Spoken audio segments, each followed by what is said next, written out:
Atta Halilintar kaget dirinya positif COVID-19 untuk kedua kalinya. Hal itu diungkapkan Atta Halilintar melalui unggahan di akun Instagram pribadinya, @atta_halilintar pada Kamis, tanggal 22 April tahun 2021, malam.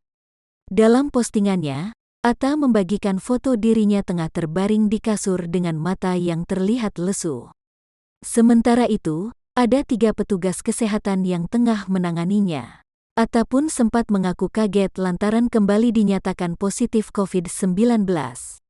Ya Allah, sok, aku positif C0V1D19 lagi untuk kedua kalinya, tulis Atta. Diketahui, Atta dinyatakan positif COVID-19 setelah menjalani tes swab untuk melakukan perjalanan ke Solo. Setelah swab tes untuk besok kerja terbang ke Solo, ternyata hasilnya positif, tambahnya.